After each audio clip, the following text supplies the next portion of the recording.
Welcome to Inside Sim Racing. I'm Billy Strange, and in this edition of Test Drive, I've jumped back into SLRE on the PC this time to check out the newly released Rallycross Pack DLC.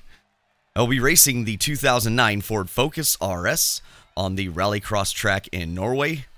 These two pieces, along with the Hyundai Veloster RCE concept car and 7 more career events, came in said pack. Currently using the GT Omega ART chassis, T300 wheelbase, 599 Evo rim from Thrustmaster, and a Ricmotech GT1 pedal set.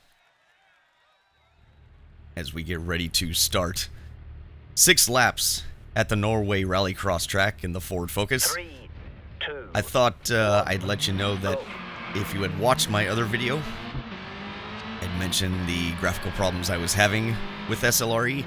I just went back to all the default settings that it tried to give me to begin with, and it seems to run better. Not perfectly, but it seems to run a lot smoother. So you're going to see it turn my anti-aliasing off, so you're going to see some of that. But it does seem to have eliminated most of the frame hitching that I was complaining about. The Norway track is extremely difficult. If you've played Dirt Rally, you'll recognize it. I want to say Dirt Rally actually had some dirt in the track, but that may have been dirt wisped across the top of the asphalt, so that may not be totally correct. Car's pretty difficult to drive on here. The only thing I really changed that got any sort of effective change out of the car was to lower it. I noticed when I had it higher, it liked to roll. It would literally just roll over if you charged the corner too hard and it decided to get some side bite. Car feels okay. This track I just think is difficult with this car. I didn't try it with any other car. I just tried the Focus. And as we come in here, you can see me hit the handbrake on the wheel because it still does not allow any extra peripherals except the wheelbase itself. So my pedal set, I actually have an adapter that plugs into the back of the T300 base.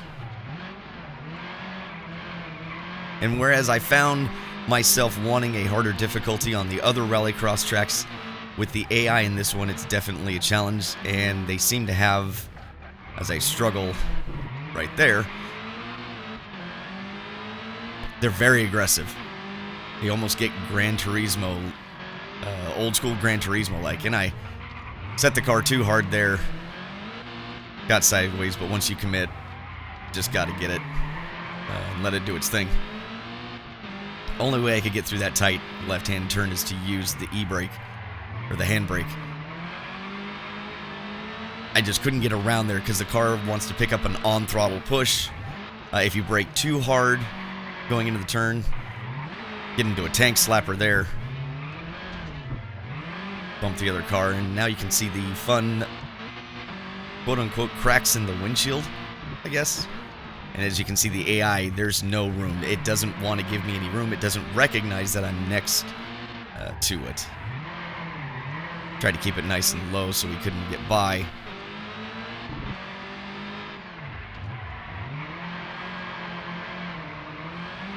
And through this right-hander here, and there he tagged me. I get into a tank slapper here. Can't hold on to it. Get all kinds of sideways again because it unloads as it goes in. Like I said, it gets an on-throttle push. If you stab the brake too hard, the back end tries to come around, and I've tried to play with some settings in here. It doesn't seem to do anything, and now we're on our last lap. Almost picked him up and over. There's some wonky physics going on that I haven't experienced in now. I just literally shattered the windshield and popped my left front tire. But there seems to be some wonky physics going on this track that I haven't experienced anywhere else in the game. You hit the curb, sometimes it picks the car up and just kind of launches it. You touch another car, it's easy to roll.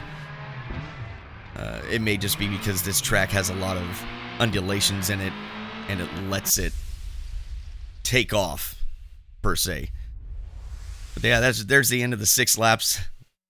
Last half a lap, I popped the tire, and then the left front just came off completely, so it was kind of a lost cause there. And yeah, I could have restarted the race and, showed you I was doing better, but sometimes I think it's interesting to see, you know, you can judge based on your skill level rather compared to mine.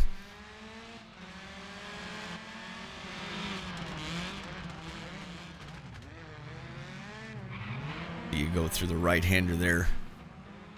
But yeah, so fixing, letting it go back to the default seems to have solved my issues with the game. And also, I tried this car on the 88 Pikes Peak Hill Climb just for the heck of it, and the car runs great. It actually was really fun running on that. This track, I think, is just, it's difficult.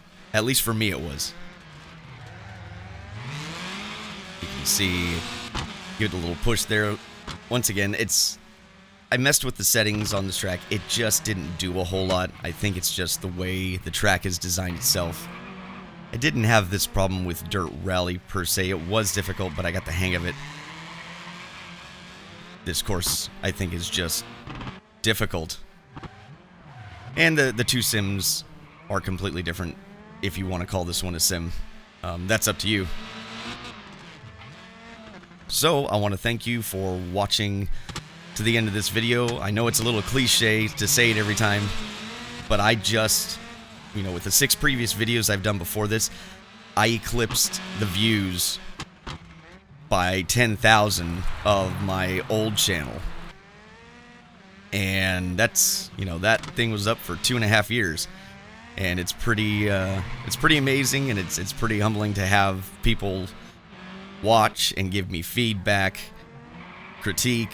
You know, I don't mind it. I take the critiques, I take the constructive criticism and the positives, and it's only going to get better. I'm going to learn more as I go, and, you know, hopefully this keeps working out the way it is. So, again, I really appreciate you guys watching.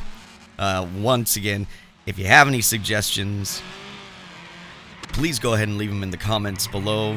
I do check those. I've got a list going when stuff isn't coming out so frequently. I'm going to start doing those. So, yeah, just thanks again, and I will talk to you guys in the next video. Take care.